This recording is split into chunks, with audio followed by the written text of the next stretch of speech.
Me and Dilla mom and her husband and my husband, all of us, we hung out, on more than one occasion. They came to the show and we, got to talk a few times or whatever. And after we passed, they both, called me and I spoke to her, and me and her husband talked, and I'm good friends with a lot of them in the family. So we stay in touch. Like, I love them people. Mama Dukes she got a heart of gold. She gave me some pointers, and of course that's the elder I listen. But she got whole love for me.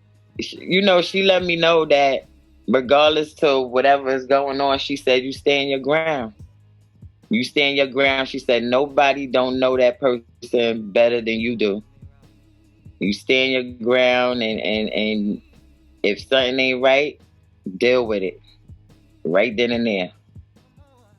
I've had, the same issues of people taking and stealing songs or putting things out without, we deal with them accordingly. It's just that it becomes a headache because, it's like when a person died that's in the music industry, here comes everybody. I got this, I got that. We did this, we did that, this, that, and the third. They want to throw it out. They want to, go behind your back and do this and do that. And if you're not supposed to do it that way, they know that. So it'll always be that way. I met Hex a few times, but since Hex has been sick, I haven't seen Hex. Like, I haven't been, and our relation is always, we be on the phone, he crack jokes. Hex is funny. I got mad love for Hex. He's the only, I tell you no lie, since Sean passed, like he was hitting me up every day for like 4.5 years straight. Every day. Checking out, making sure me and the kids is good, whatever. And he still hits me up, make sure I'm good. Right, you good? You sure you good, sis? I don't gotta send nobody. Nah, I'm good. That's what he do. You know what I'm saying? That's a strong brother right there. You know what I mean? And Sean loved that brother. I never went on a plane or overseas before when he was here. He kept trying to get me to go. I'd be like, hell no. He used to talk so bad about flying, the seats this, and this, that, and the third. All these hours, my body hurt, and this, that, and the third. I'm like, well, shit, I don't want to get on a goddamn plane. I'm like, yo, what do you do if you up in the air and some shit happen? He was like, there's nothing you can do. You just sit down and watch yourself die. I say, man, get the fuck out of here. Meanwhile, the motherfucker scared his goddamn self. Because you can't be too serious. Motherfuckers be so serious all the time. You make a motherfucker scared to approach you a lot of times. And you lose business and friendship that you could probably benefit from being an evil, you know what I mean? Like, I'm over here. I ain't talking to nobody. I don't want to meet nobody. You know what I mean? You miss out on a lot being that way. I try to break out of that because I'm not used to being around a whole, he brung people around. I didn't do that. I like peace and quiet. He, yo, son, what you do? Everybody coming to the crib.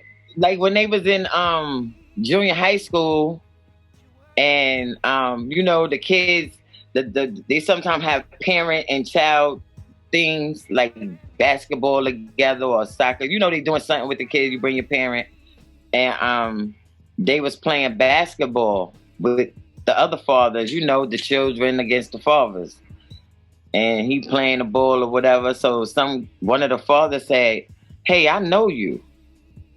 I know your face. You look mad familiar." So Sean was like, "Nah, you don't know my face. A lot of people look like me." So my son looked and was like, "Dad." So he said, "What?" There's everybody that look alike. So then my son said, "Oh yeah, my dad rap." So he said, "That's where I know him from. Oh, you that guy from this, that, and the third, da da da da da." So Sean didn't really like that because he like, shit, if you don't figure it out, I'm not gonna help you remember who the fuck I am. You know what I'm saying? Like, if somebody come and they see him, they call him Rick Ross, he be like, hey. He ain't changed. He ain't let him know. Nah, I'm not so and so. I'm so. He don't do that. He never did that. So it's like, but the parents and the other kids, and when they started finding out, they like, oh wow, that's But we kept that quiet for the most part because he didn't really want that, living where we live at or whatever. But it wasn't until he passed that everybody actually knew. Like, we've been living here for a long time, and I live where, they don't really listen to that type of music. So they don't really know. But when he died, they was like, oh, shoot, we had a superstar living over here. And everybody was surprised. But, because he liked to be comfortable. A lot of people like to be comfortable.